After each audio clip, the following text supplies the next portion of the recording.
Y hace 30 años nacía el Mercosur, un proceso de integración regional que inicialmente generó muchas expectativas, tantas expectativas como temores, me animaría a decir, y que en la actualidad merece muchas críticas, sobre todo por el lado de su falta de flexibilidad. Es un poco lo que quiero hablar ahora con el licenciado Pablo Dragún, quien es director del Centro de Estudios de la Unión Industrial Argentina.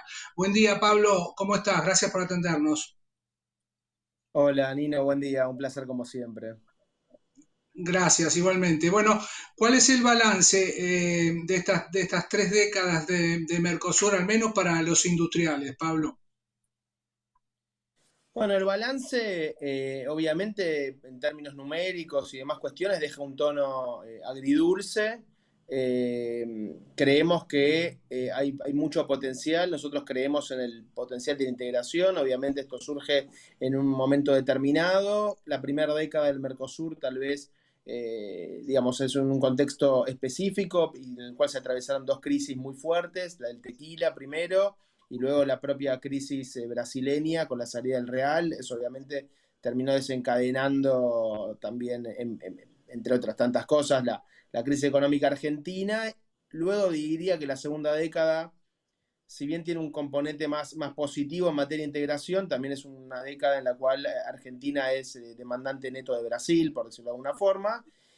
Y luego, de 2012 a la fecha, la verdad es que bajó mucho el nivel de comercio, no solo de Argentina, el resto del del mundo, sino también intrabloque relativamente. Obviamente la emergencia ahí de China como un país que cuando inició el Mercosur no se lo tenía en consideración de tanta afectación, y bueno, esta globalización china obviamente condicionó bastante.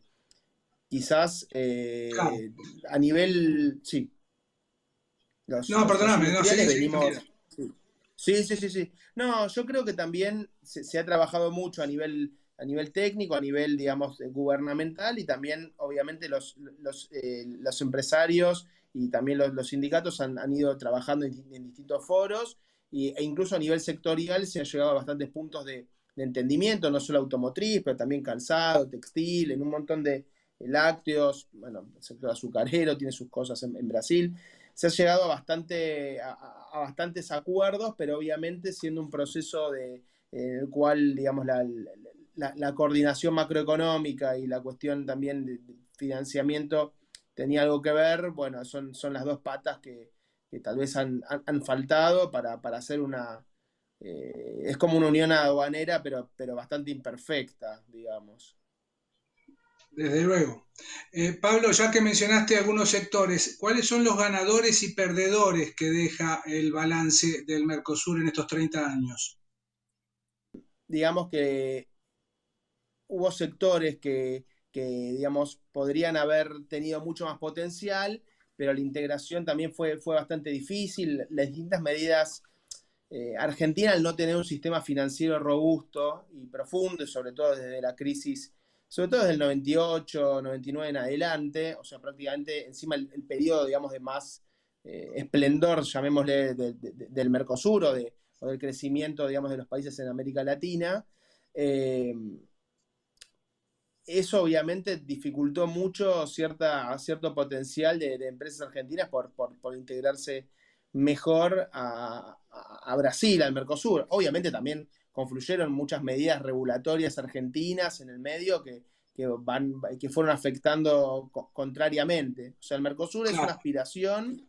Debería avanzar, integrarse más en términos productivos. Yo recuerdo acá en la UIA hicimos en 2012 una conferencia donde vinieron no solo la presidenta de su momento de Brasil, sino muchos ministros, y armamos un libro, lo escribimos, y había Ujú. mucho potencial de integración productiva, y la verdad que de ese momento fue todo contrario a lo que al potencial que teníamos. Pero bueno, Exactamente. también la Pablo, geopolítica juega, ¿no? claro, por supuesto. Pablo, yo recuerdo, me tocó cubrir toda la génesis del Mercosur en su momento, y recuerdo de que había un temor generalizado que se hacía se hacía eco la prensa, por supuesto, de que iba con el Mercosur, con la libre comercio, iba a haber una inundación de productos brasileños, manufactureros, de productos de la industria, algo que no ocurrió. Por el contrario, muchas pymes, hay que recordarlo, debutaron como exportadoras al Mercosur. Me parece que también debería ser parte del balance, ¿no? Sí, totalmente, totalmente. Digamos, también a veces yo un día vi una presentación que me llamó mucho la atención creo que era, no era Ricardo Hausmann, pero, pero creo que era un gráfico de él que mostraba, digamos, los flujos digamos, cuán lejos está uno del mundo en función del volumen de comercio. Y la verdad es que cuando uno ve, digamos, América Latina y Argentina específicamente, está literalmente en la otra punta del mundo donde pasan las cosas. Claro, Eso es un punto no menor y por eso la integración, digamos, con Brasil y con el Mercosur en sentido ampliado, obviamente Paraguay y Uruguay son países mucho más pequeños, si bien son claro, importantes. Me parece que tal cual, digamos, la integración a veces no es en un sentido netamente ricardiano, digamos, donde uno pierde hacer una cosa y otro gana, sino que son más complejas las integraciones en las cadenas de valor y hay un montón de cuestiones que pueden hacerse en distintos lados. Obviamente, si no te mata la macroeconomía o el sistema por financiero, supuesto. mientras se mantengan más o menos las cuestiones razonablemente, hay mucho potencial. Digo, creo que el Claro. problema, la volatilidad macro argentina condiciona bastante eso, pero sí, claramente el balance para algunas fue positivo y bueno, por ejemplo, tenés el caso de Toyota que está más instalada en Argentina que en Brasil como Exactamente. centro.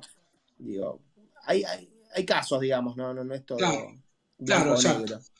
negro. Hablaste de Toyota, me pregunto o me sigo preguntando sobre la suerte de las pymes y pienso de que el arancel externo común de alguna forma también actuó como un paraguas en favor de muchas pymes de la región, pero que muchos, sin embargo, vienen reclamando su flexibilización para integrarse más al mundo de alguna forma, ¿no? Sí, sí, es un tema que se está discutiendo a nivel gubernamental.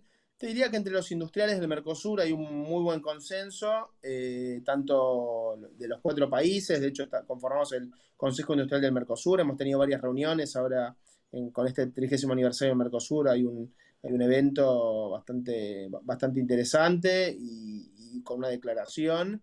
Y me parece me parece que hay bastante más consenso ahí que en lo que hay en las naciones, que obviamente hay momentos políticos de cada país y del mundo que son disímiles. Obviamente este contexto de la COVID, digamos, lo hizo todavía más complejo.